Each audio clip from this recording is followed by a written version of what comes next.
நண்பர்கள் அனைவருக்கும் வணக்கம். தமிழ் லைப்ரரி மூலம் புத்தக உலகத்திற்குள் உங்களை அழைத்து செல்வது யாழிசை. அறிவில் சிறந்த பண்டிதர் ஒருத்தர் ஆற்றங்கரை பக்கத்துல வாழ்ந்துட்டு வந்தாரு. அவருக்கு பால் வியாபாரம் செய்யக்கூடிய மாணிக்கம் தினமும் படகு மூலம் அவர் இருக்கக்கூடிய இடத்துக்கு பால் கொண்டு வந்து கொடுப்பாரு. ஒரு தடவை அதிக நேரம் போன பிறகு பால் கொண்டு வந்து கொடுக்கறாரு.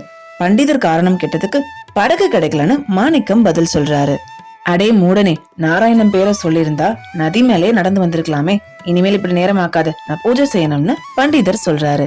நதி மேல நடக்கிற விஷயத்த பண்டிதர் விளையாட்டா சொல்லியிருந்தாலும் அது மாணிக்கம் மனசுல ரொம்பவே ஆழமா பதிஞ்சிருது. மறுநாள் ரொம்ப சீக்கிரமா பாலை கொண்டு வந்து கொடுக்கறாரு. ஆச்சரியப்பட்டு போன பண்டிதர், இப்படி படகு இல்லாம இவ்வளவு சீக்கிரம் இங்க வந்தேன்னு கேட்கிறாரு. நீங்க சொன்னபடியே நாராயணன் பேரை சொல்லி நதி மேல நடந்து வந்தேன்னு சொல்றாரு. இத கேட்டு அதிர்ச்சி அடைந்த பண்டிதர், எங்க ஒரு தடவை நடந்து காட்டுன்னு மாணிக்கத்தை கேட்க, அவரும் நாராயணா நாராயணான்னு சொன்னபடியே தண்ணீர் மேல நடந்து காட்டுறாரு. இத பார்த்து ஆச்சரியமான பண்டிதர் மனசுக்குள்ள பயந்தபடியே எங்க போட்டு இருக்கிற பட்டு துணி ஈரமாகிடுமோன்ற பயத்துல நாராயணான்னு சொன்னபடியே தண்ணீர்ல இறங்குறாரு. அப்படியே வழுக்கி விழுந்துடுறாரு. மாணிக்கம் போய் அவருக்கு உதவி செஞ்சு கரைக்கு கூட்டிட்டு வராரு. சாமி, நான் கடவுளை முழுசா நம்பினேன்.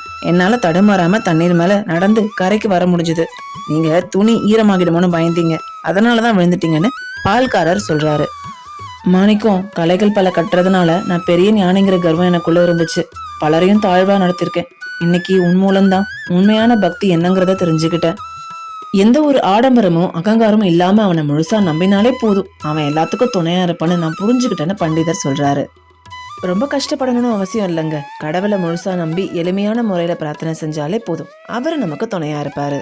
இந்த கதை உங்களுக்கு பிடிச்சிருந்தா மறக்காம உங்களுக்கு பிடிச்ச கடவுள் பேரை கீழே கமெண்ட் பண்ணுங்க. எனக்கு ரொம்ப பிடிச்சவரு நம்ம தமிழ் கடவுள் முருகர் தான். மீண்டும் அடுத்த ஒரு காணொலியில் சந்திக்கும் வரை உங்களிடமிருந்து விடைபெறும் நான் யாழிசை. நன்றி, வணக்கம்.